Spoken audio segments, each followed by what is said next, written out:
नमस्कार विद्यार्थियों। आज हम क्लास 9th ज्योग्राफी भारत का भौतिक स्वरूप का भाग 3 लेकर आए हैं। अपने भाग प्रथम और द्वितीय में पढ़ा था कि भारत के जो भौतिक स्वरूप है उनमें से हिमालय पर्वत श्रृंखला, उत्तरी मैदान, प्रायद्वीपीय पठार, इनके बारे में अपन ने पढ़ लिया था। आज हम जो बाकी के 3 भौतिक स्ट्रक्चर है, भौतिक विभाग है, उनके बारे में पढ़ेंगे, जैसे भारतीय मरुस्थल, तटीय मैदान और द्वीप समूह के बारे में। तो सबसे पहला अपना आता है भारतीय मरुस्थल। अरावली पहाड़ी के पश्चिमी किनारे पर थार का मरुस्थल स्थित है। जो अरावली पर्वतमाला है उसके पश्चिमी किनारे पर थार का मरुस्थल है। ये बालू के टिब्बों से ढका एक तनगित मैदान है। इस क्षेत्र में प्रति वर्ष 150 मिलीमीटर से भी कम वर्षा होती है। तो यहाँ पर जो थार का मरुस्थल है, यहाँ पर बारिश बहुत ही कम होती है। तो बारिश कम होने की वजह से यहाँ की जलवायु कैसी है? शुष्क जलवायु है। और बारिश कम होती है तो यहाँ पर पेड़ पौधे भी कम है, तो वनस्पति भी बहुत ही कम मात्रा में है। यहाँ की कुछ सरिताएँ नदियाँ हैं जो सिर्फ बारिश के काल में, जब वर्षा ऋतु होती है तभी बहती है। यहाँ की कोई भी नदी समुद्र तक नहीं पहुँच पाती है। केवल लूनी नदी ही सबसे बड़ी नदी है। फिर बरकान क्या होता है? ये बालू का एक टीला ही है जो अर्धचंद्राकार होता है। मतलब अर्धचंद्राकार बालू के टीले को बरकान कहा जाता है। का विस्तार बहुत अधिक क्षेत्र पर होता है, लेकिन लंबवत टीले भारत पाकिस्तान सीमा के समीप प्रमुखता से पाए जाते हैं। यदि आप जैसलमेर आएँ तो बरकान के समूह को देख सकते हैं। ये आपके चित्र जैसलमेर का दिया गया है।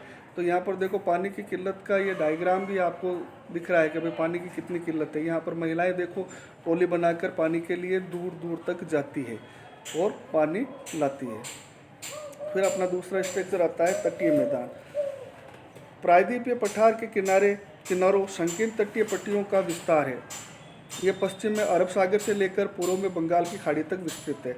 पश्चिमी तट, पश्चिमी घाट तथा अरब सागर के बीच स्थित एक संकीर्ण मैदान है, संकरा मैदान है ना। इस मैदान के 3 भाग हैं।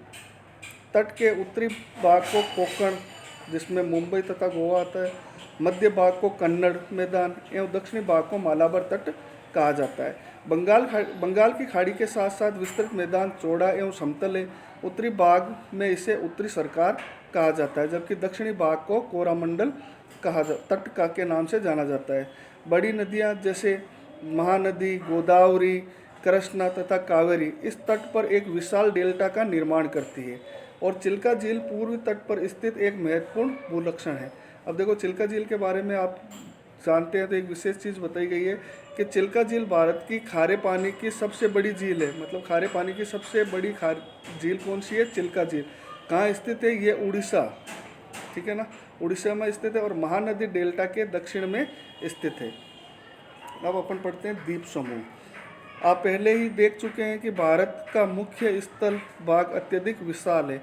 इसके अतिरिक्त भारत में 2 द्वीपों का समूह भी स्थित है। कौन कौन से? लक्षद्वीप और अंडमान निकोबार द्वीप समूह। तो इसमें अपन एक प्रश्न आता है, द्वीप किसे कहते हैं? द्वीप किसे कहते हैं? ऐसा स्थलीय भूभाग जिसके चारों तरफ पानी हो उसको द्वीप कहा जाता है। तो द्वीप है सिर्फ समुद्र में ही नहीं, नदियों और बड़े बड़े तालाबों में भी पाया जाता है। ठीक है। अब देखो केरल के मालाबार तट के पास स्थित लक्षद्वीप, ठीक है ना, द्वीपों का यह समूह छोटे प्रवाल द्वीपों से बना है। पहले इनको लक्काद्वीप, मिनिकॉय तथा एमिन द्वीप के नाम से जाना जाता था।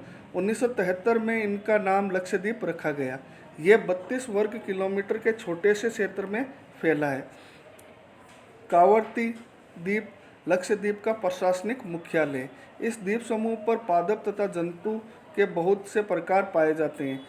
पीटली द्वीप, यहाँ मनुष्य का निवास नहीं है, वहाँ एक पक्षी अभ्यारण्य बनाया गया है।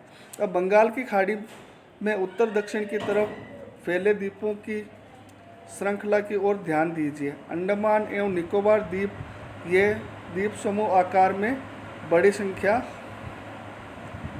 में बहुत सारे तथा बिखरे हुए हैं। ये द्वीप समूह मुख्य 2 भागों में बांटा गया है। उत्तर में अंडमान तथा दक्षिण में जो भाग है उसे निकोबार कहा जाता है। ये द्वीप समूह निम्नलिखित पर्वत श्रेणियों के शिखर हैं। ये द्वीप समूह देश की सुरक्षा के लिए बहुत महत्वपूर्ण है। इन द्वीप समूह में पाए जाने वाले पादप एवं जंतुओं में बहुत अधिक विविधताएं हैं। ये द्वीप विषुववृत्त के समीप स्थित है एवं यहाँ की जलवायु विषुववृत्तीय है तथा ये घने जंगलों से आच्छादित है, मतलब ढके हुए हैं। अब देखो, भारत का एकमात्र जो सक्रिय ज्वालामुखी है वह अंडमान तथा निकोबार द्वीप समूह के बेरन द्वीप पर स्थित है। अब इसका निष्कर्ष जो अपन ने भौतिक स्ट्रक्चर पढ़ा उसका क्या है, देखो, विभिन्न आकृतीय विभागों का विस्तृत विवरण प्रत्येक विभाग की विशेषताएं स्पष्ट करता है, परंतु ये स्पष्ट है कि विभाग एक दूसरे के पूरक है, मतलब एक विभाग के बगैर दूसरा विभाग अधूरा है। क्योंकि किसी विभाग के अंदर फसल ज़्यादा होती है तो कहीं पर खनिज पदार्थ निकलते हैं, कहीं पर पानी की मात्रा ज़्यादा है। तो इस प्रकार से हर एक में संतुलन बनाए रखने के लिए ये क्या एक दूसरे के पूरक है। एक विभाग अपने आप को पूर्ण नहीं मान हो सकता है और न ही वो कर सकता है, और देश को प्राकृतिक संसाधनों में समृद्ध बनाते हैं। उत्तरी पर्वत जल एवं वनों के प्रमुख स्रोत हैं। तो उत्तरी मैदान देश में अन्न भंडार है, इससे प्राचीन सभ्यताओं के विकास के आधार मिला है। पठारी भाग खनिजों के भंडार है, जिससे देश के औद्योगिकरण में विशेष भूमिका निभाई है। तटीय शहर मत्स्यन और पौध संबंधी क्रियाकलापों के लिए प्रयुक्त स्थान है। इस प्रकार देश की विविध भौतिक आकृतियाँ भविष्य के विकास के लिए अनेक संभावनाएं प्रदान करती है। इस प्रकार अपना भारत का भौतिक स्वरूप अध्याय समाप्त होता है। इसके प्रश्न उत्तर के लिए मैं एक अलग से वीडियो बनाकर डाल दूँगा, तो आप उसके ज़रिए प्रश्न उत्तर को समझकर अपनी नोटबुक में प्रश्न उत्तर कर सकते हैं। धन्यवाद।